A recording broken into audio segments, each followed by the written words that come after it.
बड़ी ऊंची सत्य घटना है भक्ति काल की। तो एक नटनी, नटनी जानते हैं ना, नट जाति की स्त्री, वो मांगने खाने वाली नटनी आई, गांव में मांग रही थी भिक्षा। वो गर्भिणी थी, आसन्न प्रसवा थी, प्रसव का, बच्चे के जन्म का समय निकट था। उस रानी के मन में आया कि ये बहुत अच्छी, ये दाव बहुत अच्छा है। उसने कहा देखो, हम सोने की 20 मोहर देंगे तुमको। 20 मोहर क्या होती उस जमाने में, अकबर के काल में 20 स्वर्ण मुद्रा हम तुम्हें देंगे। तुम एक ही काम करो। वृंदावन में एक महात्मा कथा कहते हैं, गदाधर भट्ट जी, जब श्रोताओं का समाज बैठा हो, मेरे पतिदेव वहाँ बैठे हो, तो तुम वहाँ बीच में खड़े होकर बोलना, महाराज आपने मुझे गर्भवती बनाया है, अब बच्चे के जन्म का समय निकट हो गया, आपने हमारी व्यवस्था नहीं की, मेरी व्यवस्था करो।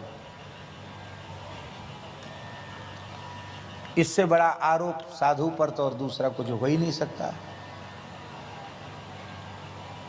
उस बेचारी ने तो मोहर देखी नहीं थी, कौड़ियों में, भिक्षा में कौड़ियां मिलती थी। उसने कहा कि तुम जो कहो, हम तो नंगा नाचने के लिए तैयार हैं, पैसा हमको दो। तो खूंट में उसने 20 सोने की मोहर बांध ली। पहुंची, कथा हो रही थी, कल्याण सिंह बैठे थे और वो उठ के खड़ी हो गई। स्वामी जी पीछे कहने कथा, पहले मेरा समाधान करो। आपने मुझे गर्भिणी बनाया और अब बच्चे का जन्म का समय निकट है, तो आप यहां कथा वांच रहे, व्यवस्था करो मेरी।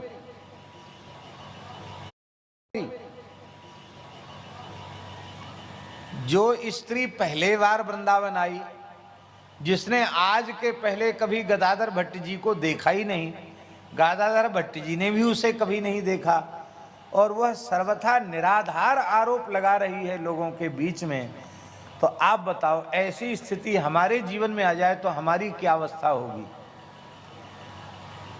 लेकिन धन्य है देहाध्यास से ऊपर उठे हुए परम भगवद अनुरागी श्री गदाधर भट्ट जी के मस्तक पर विषाद की रेखा नहीं आई, अपमान बोध की रेखा नहीं आई।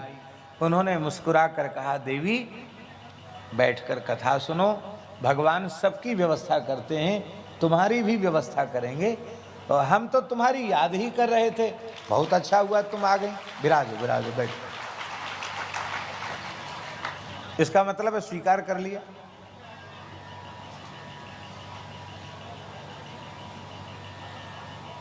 कल्याण सिंह जी बड़े बुद्धिमान थे। उन्होंने मन में सोचा कि मैं राजा हूं, कोई भी अपराधी व्यक्ति सरलता से अपराध कभी स्वीकार नहीं करता,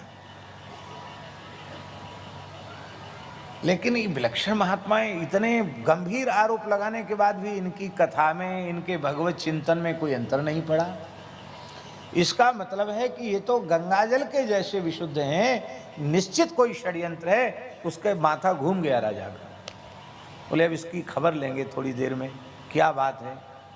और उसी कथा में एक महापुरुष बैठे थे, उनका नाम था राधिका वल्लभ दास, उनका नाम लिखा है ग्रंथ में, भक्तमाल में। उन्होंने उस नटनी को एकांत में बुलाया, मारा पीटा नहीं, केवल धमकाया है। लठ लिए थे, महात्मा नागा होंगे, तो उन्होंने 10-5 लठ इधर पटके, 10-5 उधर पटके, खूब जोर से हड़काया उसको। देखो, सत्य बोलोगी तो कोई बात नहीं, झूठ बोलोगी तो जीवित नहीं जा पाओगी, यहाँ से समझ लेना। वो डर गई, उसने तुरंत मोहर दिखा दी। एक कल्याण सिंह है, मैं तो पहचानते नहीं, उसकी रानी ने हमको मोहर दी है। वो कहा ऐसा कह दो, तो इसलिए धन के लोभ में मैंने ऐसा कह दिया। बोले चलो, जो बात सही सही है फिर बताओ सभा में। फिर कथा में आ गई वो, महाराज मैं कुछ कहना चाहती हूँ। कहो। उसने फिर कही कि महाराज जो कुछ मैंने पहले कहा था वह सब झूठ है। ये कल्याण सिंह की पत्नी ने मुझे 20 मोहर दी, ये सोने की मोहर हैं, और ये मोहर दिखाई उसने, और मैं इसलिए इनकी कीर्ति को कलंकित करने के लिए चली आई।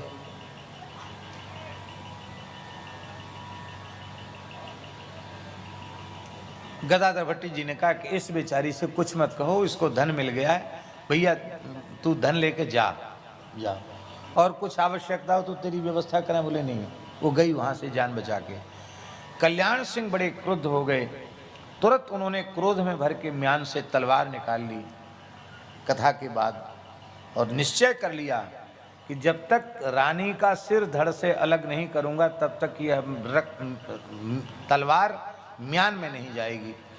उनके इस अभिप्राय को महाराज गदाधर भट्ट जी ने समझ लिया और उन्होंने कहा कि राजन, बिल्कुल ठीक कहा महापुरुषों ने कि रजोगुणी तमोगुणी जीवों पर सत्संग का पूरी तरह प्रभाव नहीं होता है।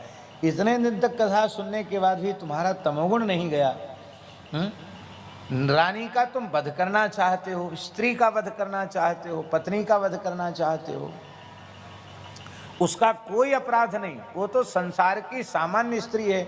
उसके मन में जो भावना आई उसने अपने मन के भावना के अनुसार कार्य किया। अपराध तुम्हारा है, तुम्हारा अपराध है, उसका कोई अपराध ना। इस नटनी का अपराध है और न रानी का अपराध है। अपराध तुम्हारा है, हमारा क्या अपराध है? बोले तुम्हारा अपराध ये है कि तुम गृहस्थ हो, अकेले भजन करते हो, अकेले सत्संग करते हो।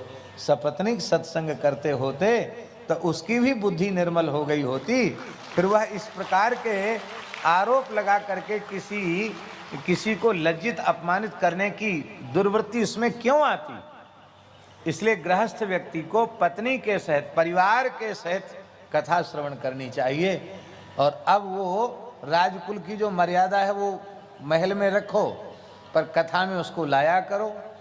तो उस रानी का जीवन भी बदल गया कि मैंने इतना बड़ा षड्यंत्र किया, फिर भी मेरे पति ने मेरे ऊपर क्रोध नहीं किया, और जिन महात्मा के प्रति किया उन महात्मा के मन में भी मेरे प्रति कोई दुर्भावना नहीं आई। धन्य है, भगवान की कथा की बड़ी महिमा है। ये निंदा, अब देखो निंद्य कर्म श्री गदाधर भट्ट जी के द्वारा नहीं हुआ,